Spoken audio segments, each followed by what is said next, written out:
Jones batting .298 this season. Welcome back to episode 25 of the expansion franchise series of the Nashville Stars. We are into the month of September, and we are going to be making some call-ups here very soon. But before that, if y'all like today's video, do hit that subscribe button and the like button down below. Subscribing helps the channel grow and continues to push it to more people, so we'd be super appreciative. And that's all we're going to ask you this video, so let's go ahead and dive in. So we're going to be hitting September call-ups. We have a few names to throw around that kind of look to be good and look like guys we want to move up. Most of them are going to be in the outfield, but we also may move up a pitcher to fill in a long relief role just to give us a little bit more depth and longevity down the rest of the line of the season. The first guy here is going to be Ray McAllister. We've spoken to him before. We covered him a couple times in some showcases of the minor leagues, and he's been progressing very good. Has really drove up those power and contact numbers both ways. And he was off to a slow start to start the year in AAA, but he has jumped out to a decent finish, a 256 average on the year with a 777 OPS, and he looks to be like he can make the move up.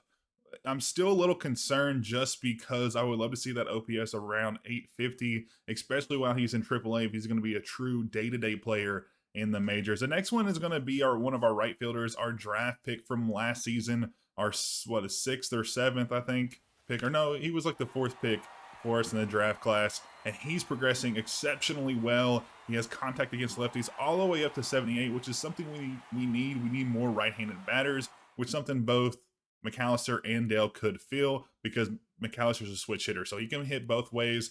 During the season, he got off to a really bad start, hitting below 200 for the first 2 to 3 months of the season, and it just was abysmal, but has stepped it up here later in the season, has a 750 OPS, a 265 average, and he's going to be a 1.1 WAR player in AA. But again, that's AA ball. He's not even made the step up to AAA, and that concerns me just a little bit because when he was in AAA, he wasn't doing too well. But his stats from the spring trainings this past season were really good, above 300, I think around 320-ish, and like 60 so at bats. Very limited exposure, but he did do very good in his time against major league competition. And then another guy that's vying for the spot here to be moved up is Tyson Lewis, a shortstop we picked up via trade. His AAA stats this season don't pop off the page, but he's hitting a hot streak right now, which could be useful for us at the moment. He's a lefty batter though, so we have a ton of those. This may not be the best option. Or he has a 655 OPS, not the greatest in the world, but his glove is decent, and he has some decent speed behind him as well. But he probably won't be our solution to pick up our one of two players that we're going to call up. But the first guy we will be calling up is going to be Noble Meyer. He had a rough go of it in the MLB the first time, a 6.9 ERA, and just wasn't really dealing like we thought he would, especially since his AAA stats this season are a sub 2.5 ERA, a whip around 1.2, and he's been really exceptional. Only allowed 4 home runs in AAA, but allowed 10 in the majors and, less innings and stuff like that. So we're going to look to see if we can bring him up and he can revitalize some of his mistakes that he had during the season. The first time, he'll be in the long relief position for the remainder of the season, just to give us a little bit more depth, like I said before. And the other guy we're going to bring up is going to be Ray McAllister. We spoke on him just a second ago, and I think he's more vital to us bringing him up now because he has had a little bit more exposure against higher competition. I love Dale, and I think he will be a long-term solution, either in right field or left field or somewhere, maybe even a DH role. I don't think he'll probably DH. We also may move McAllister to shortstop because he can play shortstop, interestingly enough. But I just don't think Dale's going to make the move up. He will make it up one more rung to AAA, so we'll go ahead and do that. So he'll be on the AAA roster filling in the out spot. He's probably going to be in the cleanup spot, which is where McAllister is now. And also with the fact that McAllister has one of his minor league options used, I don't want to bring him up again and send him down. So the next time we send him down, he'll use up his second. So we're just going to go ahead and do that, and we'll cross that bridge when we get to it, I think, next season. I think he's going to be making the major league roster next year, but if he doesn't do well again in spring training or the tail end this year, we may have to revitalize our plans. So moving into the lineup, we have John DeLuca here batting against righties. I don't think he's going to stay here. His fielding is the reason why we had him in the lineup in the first place. He's such an amazing fielder. We love him out there. But I think Ray McAllister here is going to be our solution here in center field for the future. So we're going to go ahead and give him reps. Against lefty, though, I'm not exactly sure. DeLuca does bat a little bit better against lefties, but I still think McAllister is a long-term solution. His lefty splits aren't as good, but they're still way better than DeLucas are. And I just don't think that McAllister will fit anywhere else in the outfield. Right field's Robles' spot, and then Jones is left field. And I think he will be fine there. I don't want to move him off that spot. So this is what we're going to be going to. I think he'll bat in this spot. Actually, I'm going to move him up to the 8 hole and have David Hamilton down here at the 9 just to give a little bit more speed at the tail end of the lineup, maybe leading in to, you know, a leadoff spot kind of. So we'll have McAllister there in the 8 hole against lefties, and then the 7 hole against righties. Actually, I changed my mind. We're going to have Caro at the 7 hole against righties, and then McAllister at the 8 hole. I just want to keep him in the same spot both ways, and then we're going to move David Hamilton down to the 9 hole as well. But as we get back with where we stand, we had a really, really good, successful August. A ton of wins coming into September. We almost went on a 6-game win streak, or 5-game win streak. We were at a 4-game win streak. Almost swept the Phillies. Did get a series win against the Baltimore and the Phillies back-to-back, so 2 wins in a row against some not-so-decent teams, so I guess it's not the biggest thing in the world, but we're sitting in 3rd place, pretty in the division, but I think we still have a lot of room to improve.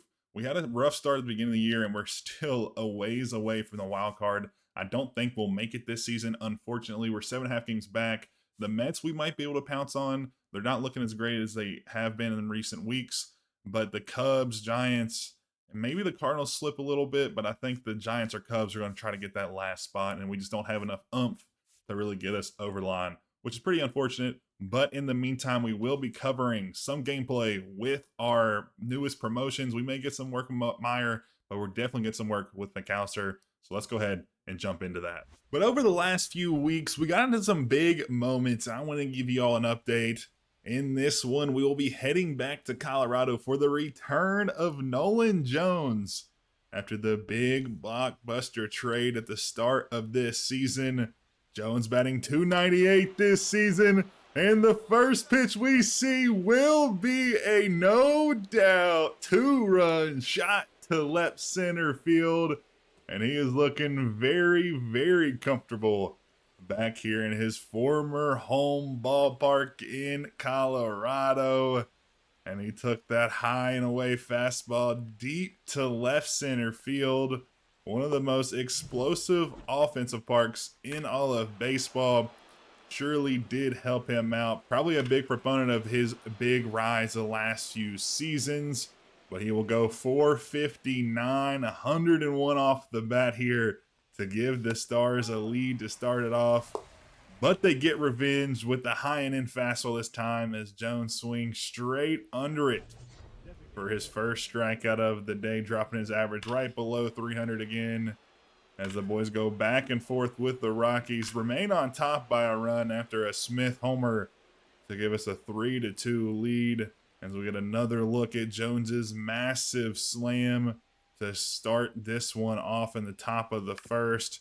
Top of the 6th this time. Jones will get on top of it as the second baseman makes a nice play to second base, but they're not able to get the double play.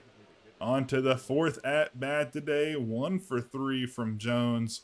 4-2 ball game, top of the 8th, and he gets on this one into the right center gap, and that will bounce off the wall as Jones has a stand-up double.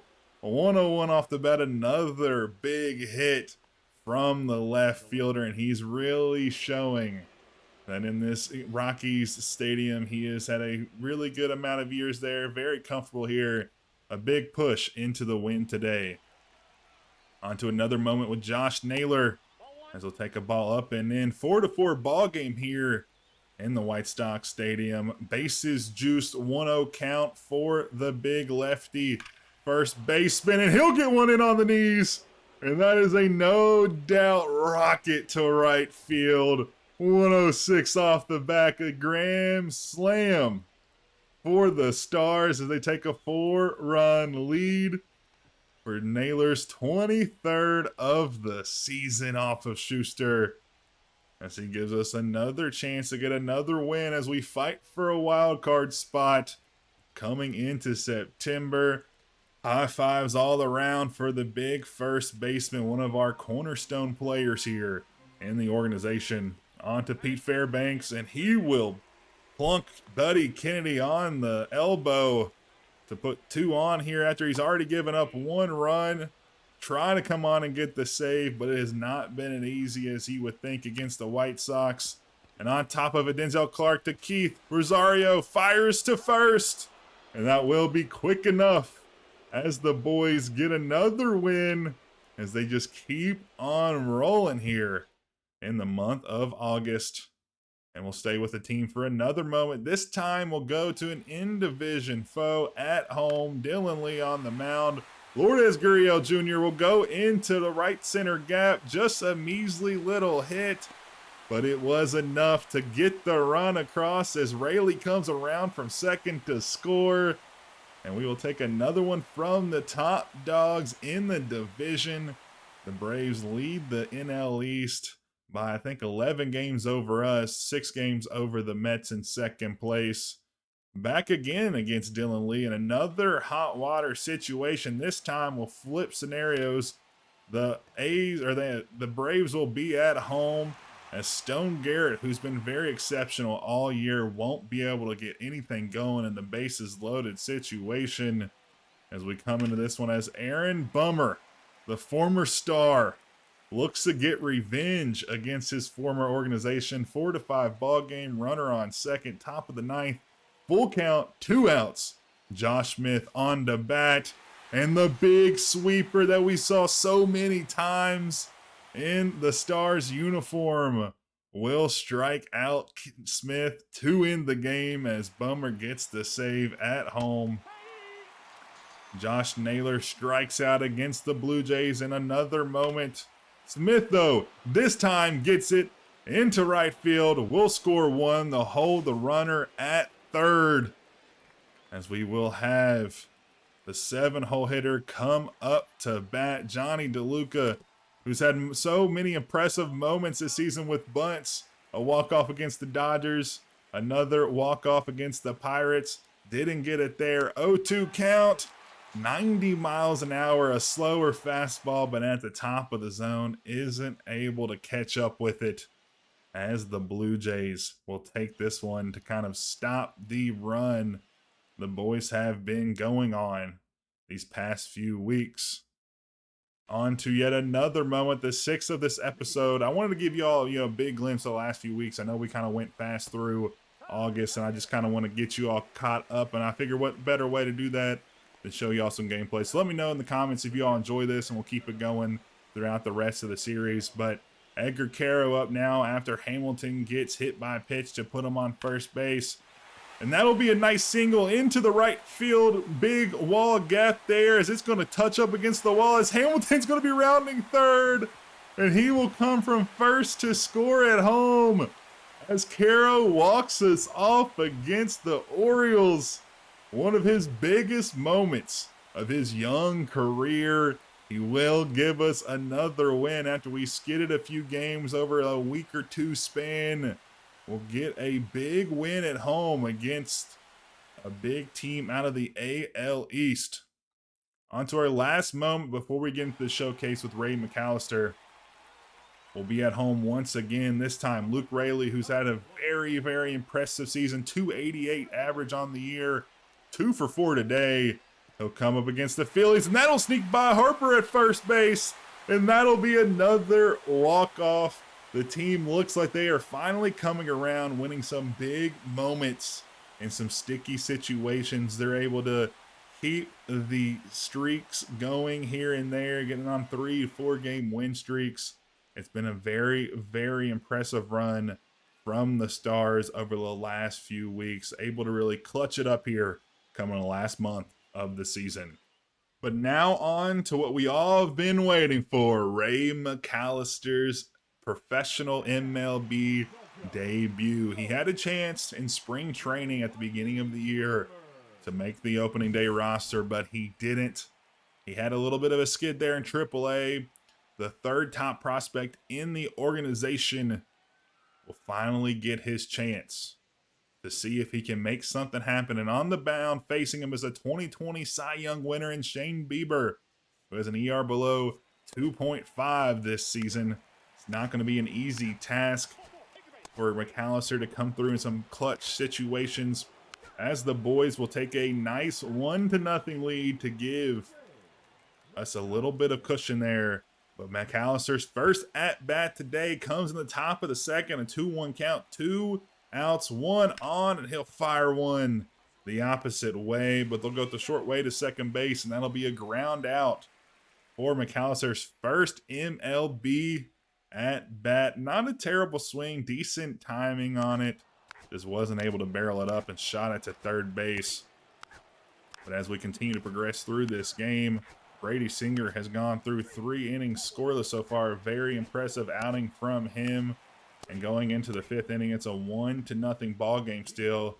This time, McAllister comes up. Bieber's getting into the 70-pitch category. Can that be tiring him out? Can McAllister come through here, give us a runner where we haven't seen one in a few innings? As he fouls off that first pitch at the knees. Another one coming, and that is going to be the fastball up at the letters. And that'll be the 4th strikeout of the day for Bieber. But as we go on to the 5th, we'll get 2 on Bieber and another on Banda to put us up 4-0 here against the Brewers. This time, McAllister will take his hacks from the right side of the batter's box, hitting righty this time versus the lefty Banda. 10 pitches into his outing so far.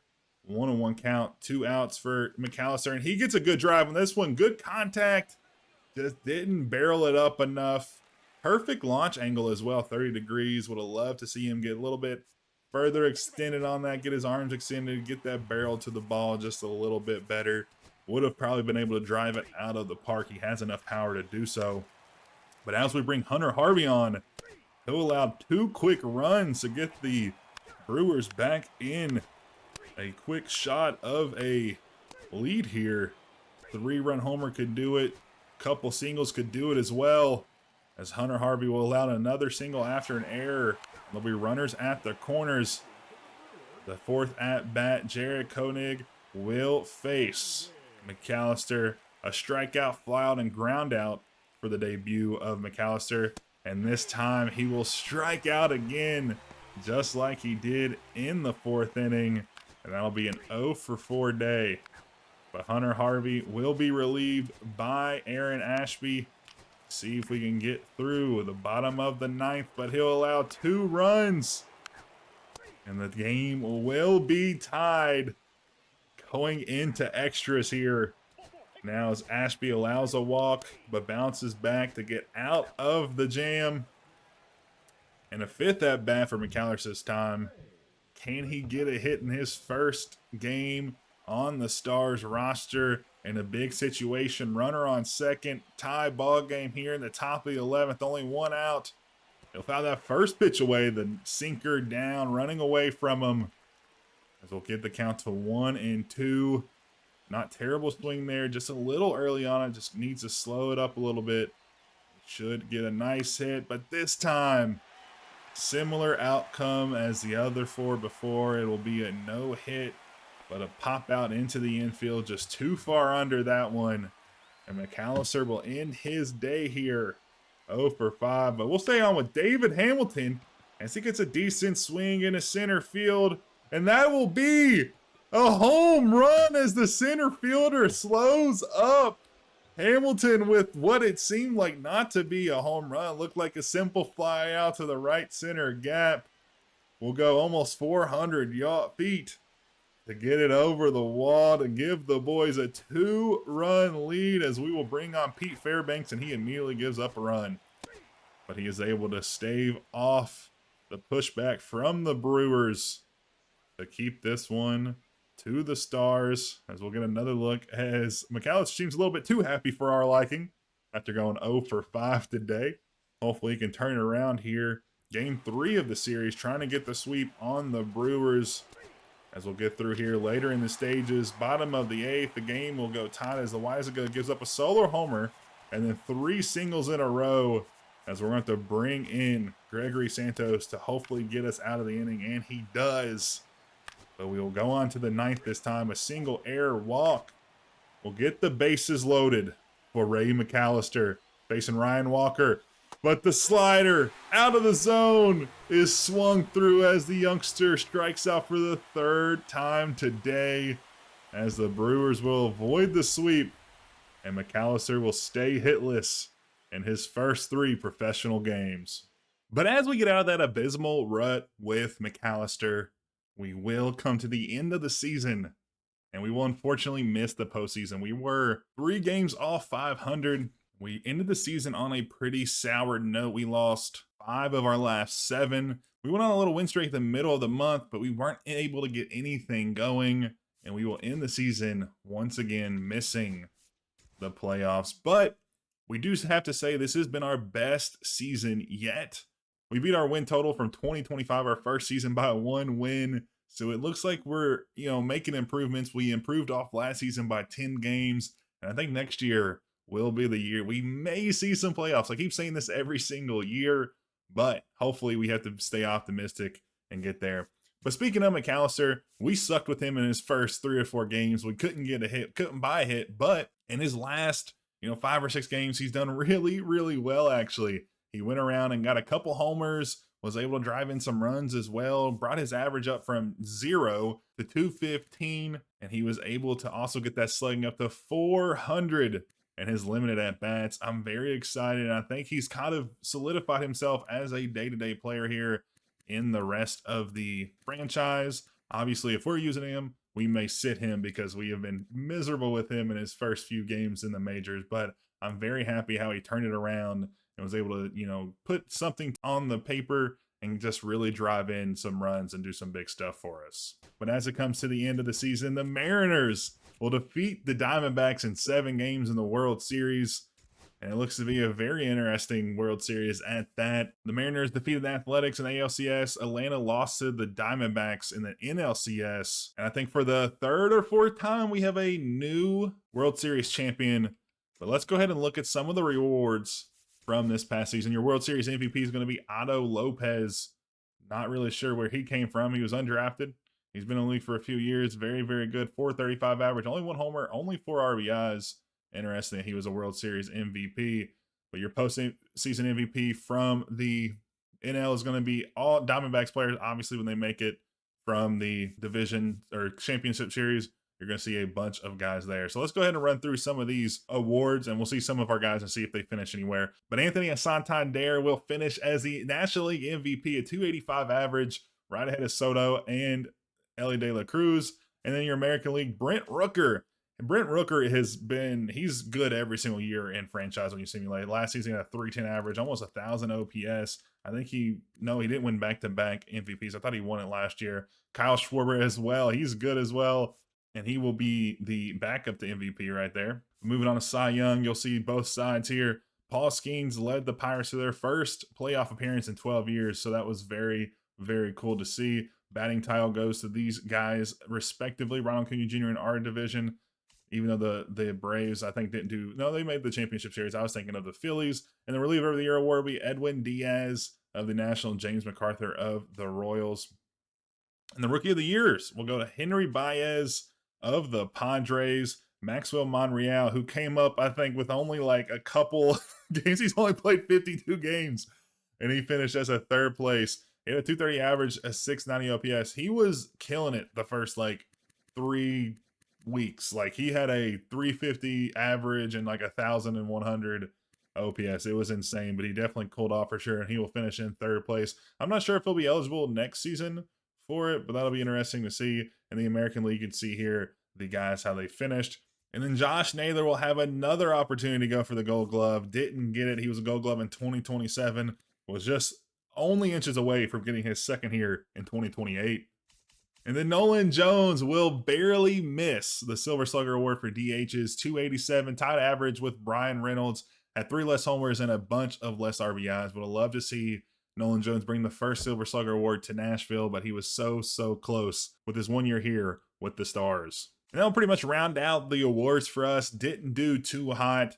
Would have loved to see, something better come from us, but it was, a pretty unfortunate season. But looking at the retirement screen, we'll get our first retiree, Christian Roa, a 2020 draft pick from the 2nd round. He'll retire. I'm not exactly sure the ability. I guess he just wasn't performing, so he will end up retiring. So we'll have to backfill him with somebody at some point. Not the biggest get. He's only 62 overall. Didn't really see the MLB at all. So It is what it is.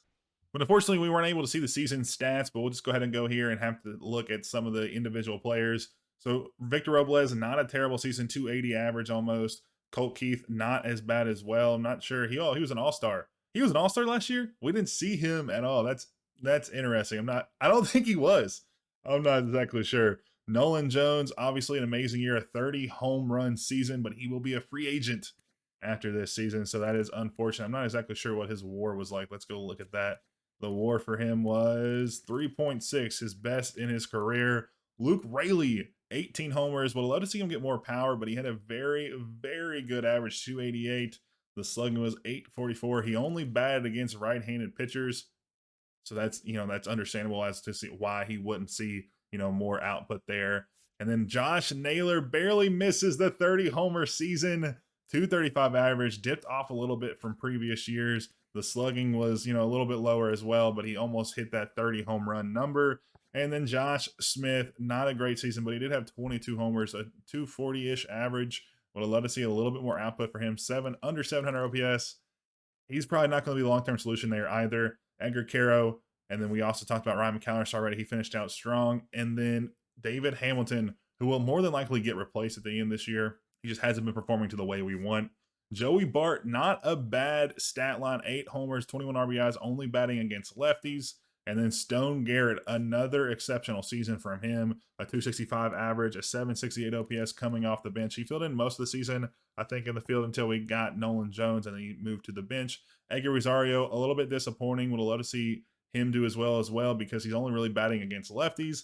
And then Johnny DeLuca, who we moved down to the bench once we brought up Ray McAllister, a very, above average season for him. I mean, his OPS was way above his career OPS. His average was way above as well. So he had a very, very exceptional season. Would love to see him get more stolen bases, especially since he has 94 speed. I mean, he's fast. I don't know why we're not sending him in motion. Let's go ahead and look at the pitching rotation. Brady Singer had an exceptional year, 131 strikeouts, 177 innings of work, a 4.31 ERA with a sub-4.1 WHIP. And then Edward Cabrera, another disappointing year. He did get hurt at the middle of the year, but it looked like he was going to finish strong. He was having like a 4.5 ERA most of the tail end of the season, but I guess he just got blown up in the last few games. Dean Krimmer, an amazing signing. Probably should be our ace, but is slotted in our 3-hole here. 150 strikeouts or so, a 2.6 ERA, a 1.2 WHIP. Very, very impressive season. I want to see what his WAR is. A 3.3 WAR from a pitcher. Very, very good stuff. Chris Patton, who had a very good start to the year when he got brought up about halfway through because of all the injuries, didn't finish so strong. A 5 ERA, a 1.7 WHIP, 1 WAR, only 7 quality starts. Would love to see more out of the youngster, but it's his first season. He'll get a full year next year, and it will be hopefully pretty exciting stuff. Joey Cantillo, though, was a very exceptional pitcher. More than 1 strikeout per inning, a 4.4 ERA, and a 1.4 WHIP. Not too bad, but he has started to regress a little bit around the edges, but hopefully he can, stay that off and see if he can get back to the, last year's numbers or even 2025 numbers. That would be very impressive. A 4 ERA we would be happy with, and a sub-4 WHIP.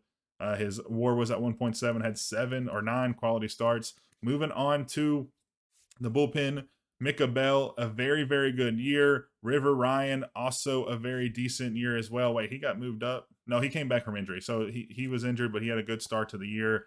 Aaron Ashby, Jonathan Weisga, and Hunter Harvey, who were pretty mediocre. Well, Hunter Harvey was good all year, but the other 2 middle relievers were pretty mediocre, but they kind of picked up towards the end of the season. That's why you saw a surge there late for us. And then Gregory Soto, Gregory Santos, both very, very good, exceptional seasons with them. And then Pete Fairbanks, our closer, had 41 saves, tops last year's numbers. We signed him back for a longer-term contract, 2 more seasons. He'll be with us at least. Maybe that's probably as long as we're going to keep him around. We might go and get another guy later on. A 2.23 ERA, a 1.2 WHIP, and had a very good year. A 1 WAR out of the bullpen, not too shabby. So I'm excited where we're at. I'm very hopeful, looking forward to the next season. We have a couple guys we need to try to sign back. Nolan Jones is going to ask for a big price tag, so we may lay off him, especially since we have a ton of guys down in the minors. We have to sign a couple of staff, or one staff. We have to sign a new farm director, and we're going to rebrand our team. This will be in the next episode, but we are redoing our stadium. We're pushing the left field wall out, bringing the right field wall in. It's going to be good. I think it'll be a very average ballpark going forward. So we're going to see hopefully a lot more homers from our lefties, which should be exciting stuff. That'll bring us to the end of today's episode, guys. I hope you all enjoyed. Next episode, we're going to be getting straight into free agency and see if we're going to pick up anybody. I'm not really sure who's on the docket this season, but we have to pick up some players that really need to fill out our middle of the infield.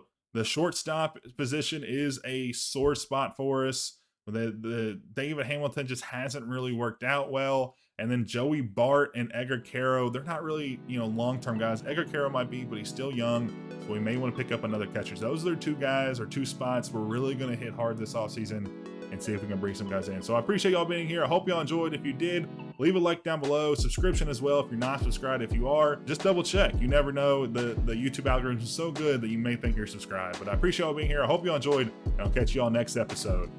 And a huge shout out to Chris, our very first premium channel member. Thanks for all your support, man. It's really appreciated.